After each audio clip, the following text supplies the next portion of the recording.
Greetings, Lotus family, and welcome back to my YouTube page. If you haven't already, go ahead and hit that subscribe button and that bell icon so you get all the notifications when I go live and or post. So, also, if I'm looking out the window right here, looking over here, it's just because we're getting some thunderstorms building up, as you can probably hear. But, anyways, today we're going to talk about dreams, primarily. How do you know if you're just having a dream or if you've been visited by a god or goddess? So before we get into that, or how I'm going to start this off, is to explain to you how dreams work and why we dream. So, from the very moment that you come out of the womb and you open your eyes, your brain records every single thing you see and hear, and it basically stores it in the back. So the major part of the reason that we dream is for our subconscious and our consciousness to be able to connect with each other and actually be able to work through either the emotions that you went through that day or possibly the day prior to that. Normally with me, it goes like 2 days out. So that's basically why we dream. Now, I'm also going to go over my theory of prophetic dreams or dreaming of the future, but anyways, so basically when you go to when you go to sleep, and there are multiple different types of dream cycles, when you hit the actual dream cycle to where you actually start dreaming, what winds up happening is your body takes all those images and faces and locations and all of that like there, and your subconsciousness reorganizes them like this movie strip, right? So you're basically watching a movie that your brain has created to be able to connect with your consciousness and your subconsciousness together to help you work through the emotions or certain situations that you went through that day and or the day prior to that. Now, normally, an interesting fact, if you are a partaker, that can actually prevent you from dreaming. With that specific thing, what winds up happening is it relaxes our body so much that we actually skip the dream cycle and we just go straight into a deep sleep. Another interesting fact with sleeping, if you go to take a nap in the daytime, do not take an hour-long nap. Take anywhere from 35 to 45, slightly pushing it, but 35 minutes is your golden hour, or it's the golden time, due to the fact that you're not actually going to start going into a deeper sleep and then waking up. Because if you're ever woken up in a deep sleep process and you're not woken up the right way, you're basically going to spend most of that day in that like head fog where it still kind of feels like you're dreaming. Yeah, that right there. So, how do you know if a god or goddess visits you and it's just a dream, or it's actually something that you need to remember? Well, now this does get slightly complex because everybody is going to be different. Now, with me and my own practice and my own life, normally when I have very, very vivid dreams, and then I remember them the following day, normally there is some type of message in there for me to kind of break through. Now, I do have to throw this out there that I do have anxiety disorders, so that also bleeds over into my sleep. But specifically, I was talking to a friend today. If you see this, hi, hello. They gave me the inspiration to make this video, and I was helping them with a dream that they had recently had.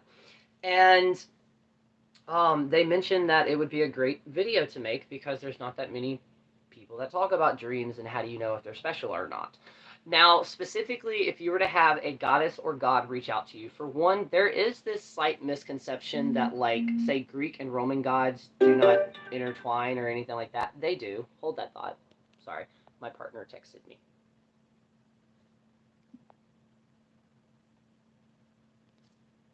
Okay, sorry about that. I am back. Okay, cool. I thought that reset the entire live.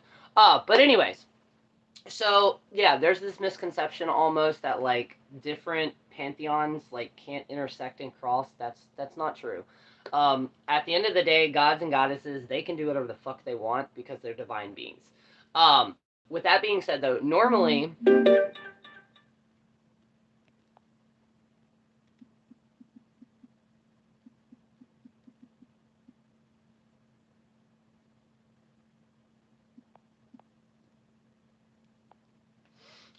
sorry about that.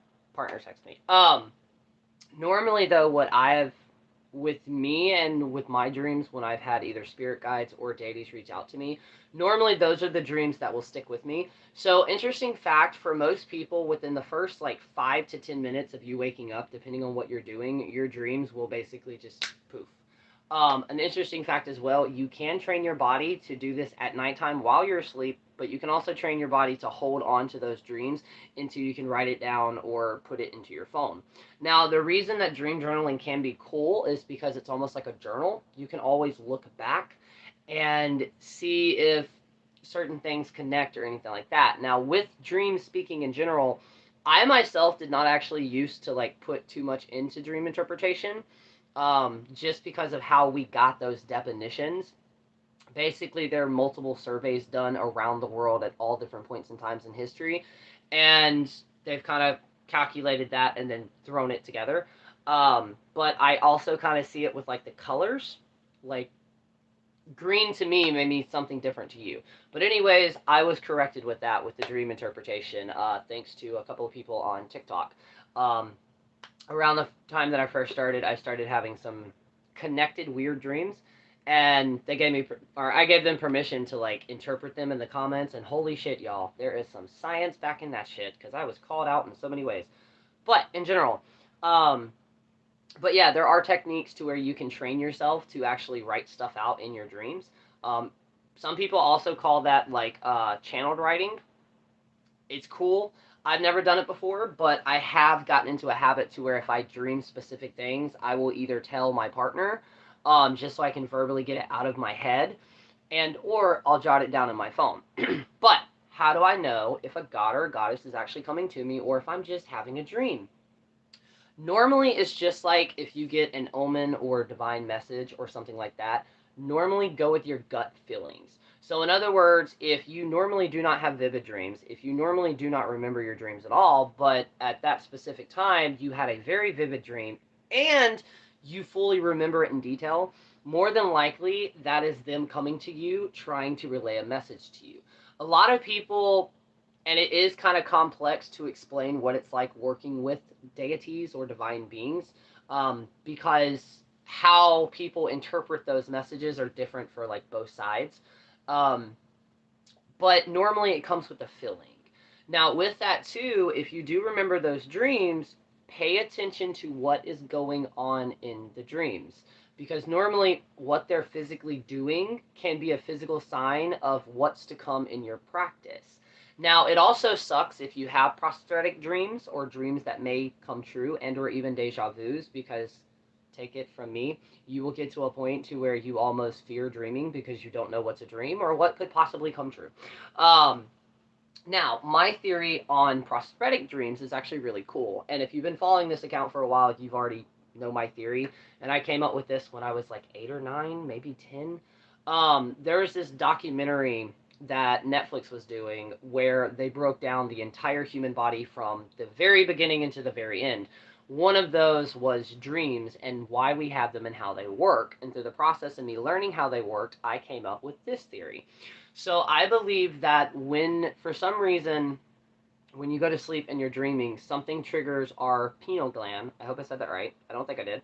Or your third eye, right? Which is interesting. Which is interesting because I'll get into that in a minute. But it activates your third eye. And what I believe then, thanks to the fact that our brains are basically like super fucking computers, but organic, I believe that it's almost like an AI system. Your third eye gets activated in the making of the dreams, and it can either be a full dream or just one little scene in a dream.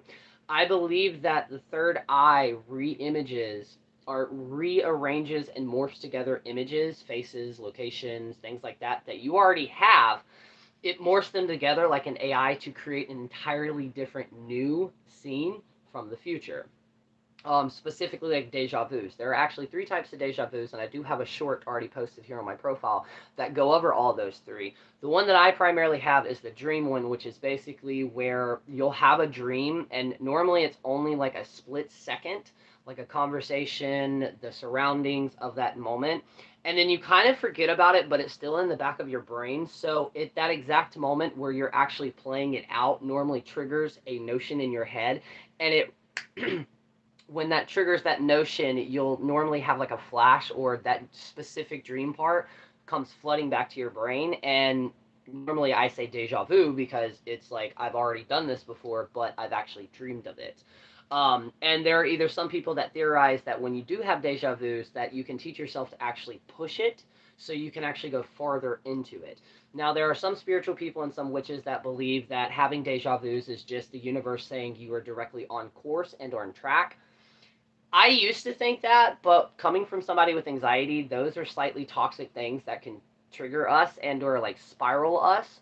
So what I like to think is they're little, it's almost like using a tarot card. So a lot of people believe that divination is to predict the future. In reality, it's really not, as much as it's there as a tool to get insights on how a situation could play out, but it doesn't necessarily mean it is going to play out. When it comes to predicting the future and other things like that, it can get complex because I personally believe that there are some things that are just set in stone. No matter if you moved across the country, you'll wind up meeting this person, or you'll wind up moving into that house. Weird things like that that can't be explained. Normally, it has to do with metaphysical. It's one of the reasons we do not use the term coincidence, because I believe coincidence, the word, was created to explain the unexplainable for people who cannot process it. Um, but yeah, when it comes to dreams and things like that, um, go with the feeling that you feel. So, an example, not with dreams, but another feeling that goes with almost everything with getting omens and signs and stuff like that. So one day I was doing a regular like spruce up and cleansing of the area and energy in my home and around my property.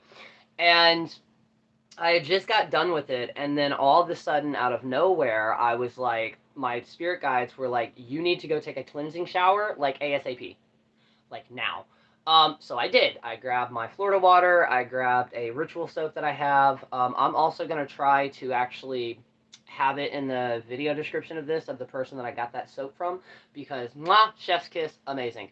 Um, but I was using that, and like I said, Florida water, and then I also had some herbs burning as well. Now, it's important to note that I practice bioregalism. Bioregalism is the study and observance of the landscape, and specifically the animals and insects that is around you for an entire year.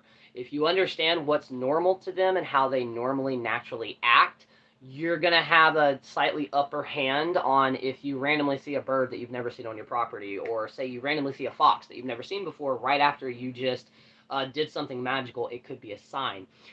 Well, I incorporated that with the eight-leggeds that I have around here, and I have a very strict conversation with them of like, hey, you stay in your lane, you stay high above up there, and I'll stay here, and we'll live in, we'll live cohesively. Um, and while I was taking that shower, as I was ending it and almost died, as I was stepping out of it, something told me to look up, because I literally have a spidey sense, as in for some reason my body can just pick up when there's a spider lurking around. And I was getting out and I grabbed the towel and I wrapped it around me and I looked up and there's this fucking spider. It may have been a hobo spider, or possibly a brown recluse. I'm not really for sure, but that bitch was aggressive as fuck. As in, it straight up revved its little fucking feet up and like did like this to me, and then just charged straight to me and went straight off the fucking the shower railing, or the shower curtain, the rod to it, and it hit the ground. And by the point that it had left up from up here, I basically had already skipped, hopped, and jumped the fucking up there. I went back, could not, it literally just poofed, vanished into thin air. And I went to my Discord and I was like, yo, so I have an experience that's going to make me sound crazy, because I'm kind of feeling crazy right now. But would you consider that a physical manifestation? And they agreed with the feeling that I had. It was a physical manifestation. Well, what does this have to do with dreams? If that would have been a normal situation, in other words, if my spirit guides never would have told me to take that shower when I took it, I wouldn't have been back there to even witness that spider. Not to mention the horrifying thought that I was already in the fucking shower with that bitch on top of it. But again, coincidences, they don't add up. So that more than likely was a physical manifestation. Interesting fact as well, if you need to take a very quick shower, cleansing shower, and say you don't have all the other shit that you can use, the actual stating or wording from, and this is where I'm going to lose some people, the Chilling Adventures of Sabrina, if I am truly hexed today, let this water wash it away. That is actually a very good fucking chant to use. Now, if you've been following me for a while, you know that I will use certain charms. I call that a charm. Certain verbal charms like that out of TV shows and shit. There's one that I used from Charmed. Before I say this, I know it's not physically going to do like it does in the TV show, but the wording is perfect. To glamour something, to make something, basically to make it to where all other lookers have no idea it's there. You're going to say the one that they say, which is, let the object of objection become such a dream as I cause this scene to become such a dream. No, wait, I said that backwards. Let the object of objection become such a dream as I cause this scene to become unseen. That one, another powerful one that you can chant to is from the craft. Now is the time, this is the hour, ours is the magic, ours is the power. And then you also have the elemental one where you get 4 people and one of you say earth, earth, earth, fire, fire, fire, water, water, water, air, air, air. All of those are power chants. They are to build your energy up and they are to psychic or mentally get you in the mood to perform magic. And if you're not doing those, I totally encourage you because it's actually really cool.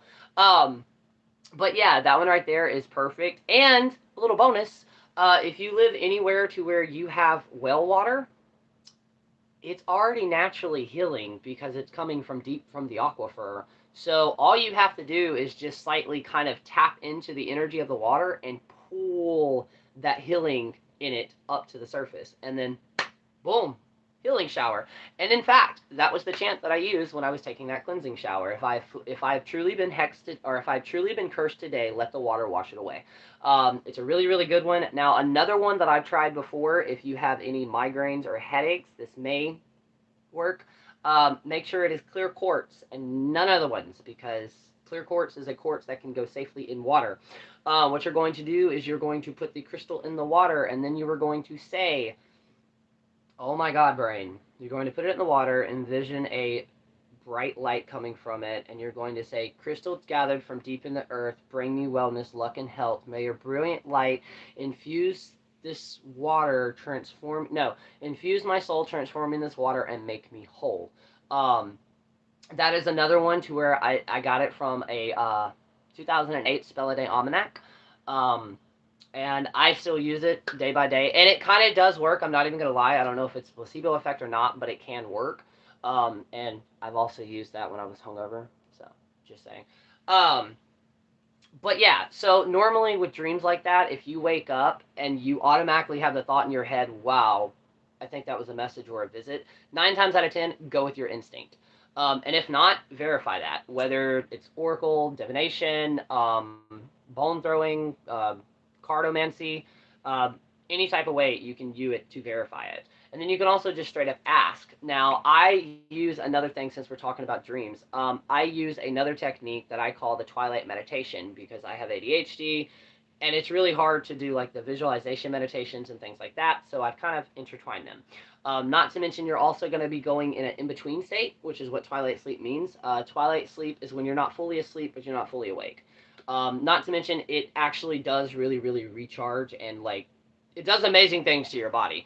So how I did this, or how I do this, is I will set a timer on my phone for 45 minutes. Specifically, I know that I have 35 minutes, but with a 15-minute gap to where I can actually get comfortable and everything like that. Then you're going to need a blindfold. Yes, you can add crystals to this if you want to. 9 times out of 10, I just use a blindfold. But before I actually lay down, I will specifically ask my spirit guides to meet me at a specific location in, we'll say, the dream world. And then what winds up happening, and the reason I said that is because you're not necessarily going to fall asleep to where you're dreaming, but if you do, like I said, you can set it up prior to you doing this to ask your spirit guides or your deity or even ancestors to come and visit you if you do fall asleep. But the reason this is really cool is because what I've learned by doing this, and I mistakenly, accidentally discovered it, was when you lay down, just let your thoughts go. Just like completely just let them flow.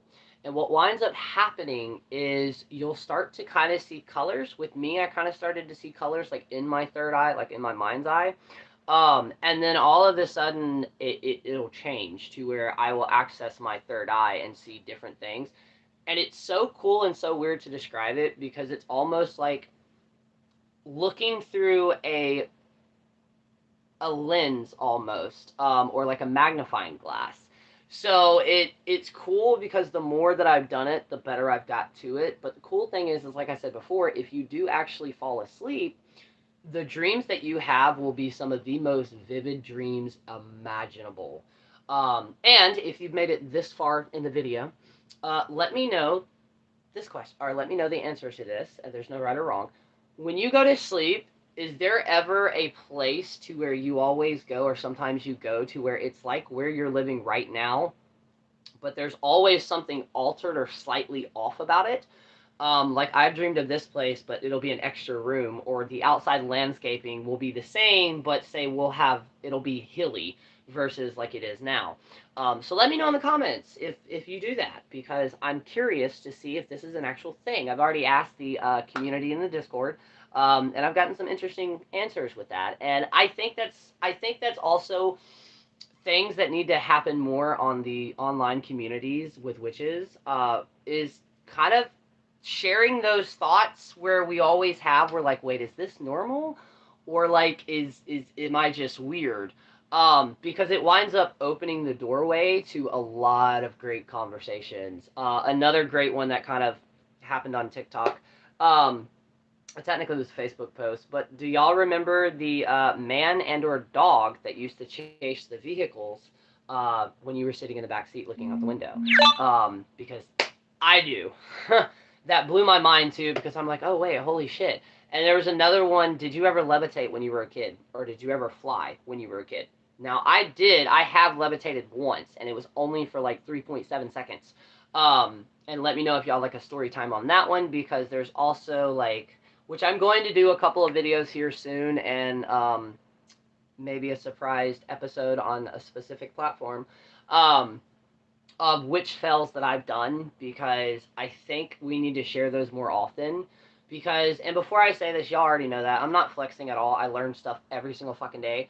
But I started researching strictly when at the ages of 11 and 12, and then at the age of 13, I fully came out of the broom closet, which is ironic because like 3 or 4 years after that, I came out of the other closet. My family got the double whoopee. But the entire point of witchcraft is mistakes. It's trial and error. It's fully trial and error. Now, obviously, when you're trying to, for an example, the Book of Blood and Bone, an amazing book, I will admit that, because I haven't really seen another book like it, because it's got a lot of baneful activities in there. The conversation, can crystals have a opposite effect? So instead of healing, it has the opposite one. There's a list in there. But anyways, there is, in the first chapter at the very last page, and there's no hate toward the author whatsoever, they kind of explain something in a way to make it kind of seem like nonchalant, when in reality it's not nonchalant. So technically you're getting that story time now. Or the reason I'm saying this, and basically they named it Becoming the Goddess or God. And basically what they're meaning by that is you are drawing in the god or goddess. You are becoming the god or goddess. Why can this be extremely dangerous? Story time. So I was working with the second circle that I had ever created. Yeah, my second one, and it took me all summer to actually create it. Like, I cleared out the land, I'd sweep it constantly, measured out things. It was amazing. I had an entire circle, and then I had like 2 other circles around that. And and it's important to note that there was a 4-foot hole dug by hand, 4 to 5 feet, because I could stick my entire foot up to my knee in there, where I would burn things safely. That way, I didn't catch the surrounding woods on fire. And I don't remember what spell or ritual technically that I was doing, because again, I normally just make up shit as I go along. What I mean by that is I let my spirit and soul and my intuition guide me instead of doing things out of books. I've always had trouble like repeating things out of books. I've always changed it. But anyways, my stepbrother at the time was there as well on the outside. He was watching me. Now, it's also important to note that I had, the plastic 2 to 3 step stools that you can buy at Walmart that I'm pretty sure all of our parents had at one point in time in the 90s. I had one of those. And it was a 1, 2, 3. Technically, it was a 3 step. So I'm, doing my ritual, you know, summoning up that energy, calling up the energy. It's also important to note that I was Wiccan back then. Nothing wrong with Wiccan. But I was Wiccan back then. The reason I'm stating that is because they have two things that they do after a ritual to kind of ground yourself and release some of that excess built up energy. Excuse me. And that thing being this right here. There's the goddess format where you're basically holding your hands up and you're releasing the energy through your hands back to the goddess. Or there is the male version or the god aspect where it's kind of like you're hugging self. You're releasing that energy and it's going straight into the ground to the god. I did that and I did the goddess format. I've always been drawn to the goddess. And when I did that, I was holding the last offering that I dropped into the fire. At the exact same time it hit the fire, I look up, and now where we did live, it was really cool because depending on the season, you got a very, very clear shot, like perfect shot of the Milky Way. But I looked up and I felt this surge of energy. And at that same moment, I started seeing tiny little like black polka dots form all over my eye. And eventually it covered my eyes. In that moment that happened, I literally left the earth and was just soaring through like space. It was the most incredible feeling I've ever had until I woke up. If you're guessing I was not still standing up, you are correct. Somehow I had blacked out and I was standing up like this, and somehow I had fallen to where my legs landed this way and my head was pointing towards the stool. And my brother walked over there because the circle was not broken, so he knew that, but he walked over there to the edge of it and he's like, dude, what the fuck was going on? When he finally got my attention, I was dazed, lost, and confused. I had no fucking idea what happened. Within the first 2 minutes of me coming to, I had no fucking idea where I was at. But I hit the ground with so much force that the pine stick that I landed on left an indentation in my back. And when I tell you it hurt because it literally felt like somebody had picked me up and just straight body slammed my ass. Now, it wasn't until fast forward in my 20s, I think I was like 23, 24, with one of the roommates that I was living with. They were a Wiccan practitioner. They even had a coven, and their sector was out of Canada. And I explained that to them, and they looked at me, and they're like, "Are you serious?" And I'm like, "Yeah, why? What did I do wrong?" And they're like, "Well, it sounds like you tried drawing down the goddess, and you succeeded. It's just your physical body wasn't ready, or strong enough to contain that type of energy." That was the only time anybody has ever been able to fully explain that to me. And after I went back and reread Drawing Down the Moon, it's a ritual.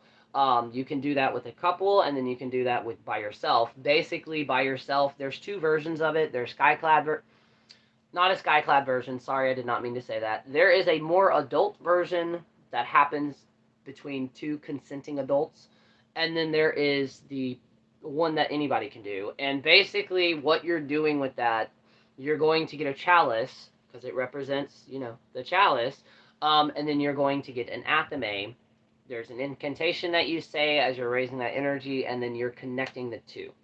I hope people understand what I mean by that. It is basically a reconnection of the god and the goddess. Um, but again, there are hundreds, probably now thousands of different variants to that. But in that book of Blood and Bone, that's essentially what they were talking about. They were talking about becoming the god and goddess. And in a further chapter, they go a little bit more into it. The only thing that I did not like is they did not warn people. They made it sound like it was like, oh, nonchalant. You're taking in a divine being. If you're, I was 13 or 14. Obviously, no. 14 to 15 is when that happened. So obviously I was not physically enough, my body was not physically enough to handle that energy, and literally she grounded my ass. Um, so yeah, always when it comes to raising energy like that very highly, and if you don't know what I mean by raising energy, and then I'm going to have to try to speed this up because I like to keep these slightly short. So one of the main reasons that we have the circle, besides protection, and you were creating a space in between, you were also, it's a bubble, as above, so below. And in that bubble, depending on what you're doing, whether it's dancing, drumming, meditating, there's 8 different ways, and it's called the Eightfold Path. It's 8 different ways to alter your perception, as in raising energy or lowering energy. And then the point of you releasing the circle is it's supposed to be like a firework and just going out into the universe. But in those processes of that, if you do not release that excess energy, it can cause physical sensations, migraines, headaches, nausea, just kind of in general that like really, really drained and sick feeling. Um, so if you do that, chocolate is really good, and then make sure you eat. Obviously, I know that there's some people that will fast, but if not, what I tend to do if I know that I'm about to really conjure some energy, carbs. Potato chips are really good to snack on, and even if you are a tarot reader or oracle reader, have some type of snack with you because it can really just your energy back right up. And yes, the Harry Potter thing where the guy hands him chocolate and he's like, "Here, eat this. It helps." It really does. Um, but yeah, if I know for a fact I'm about to raise a lot of energy, I will try to eat something very light but slightly like full of carbs right before I do it, and then about 30 minutes afterwards, I will also eat again and make sure you have water. And that's just to make sure, because you got to think about it. You're exerting not only physical energy, but you're also exerting psychokinetic energy. So you need to fuel your body. Okay. But yeah, I hope y'all like this. And if you made it all the way to this end, what is what is your favorite book series, non-witchy edition? I also want to know because I may be curious and check them out. But as always, thank y'all so much for watching this. You can find my link tree with all of my socials, podcast, everything like that, including link to the Discord listed below. You can also find my email address. So at any point in time, if you would like to book a oracle reading with me, any type of custom spell work, or just have a magical question that you would like somebody to ask, email me. So yeah, until then, I will talk to y'all later. And like I said, share this, subscribe, like, dislike it. It's all reactions that I need for this profile to thrive. Seriously though, thank y'all, and I hope y'all are having a great day.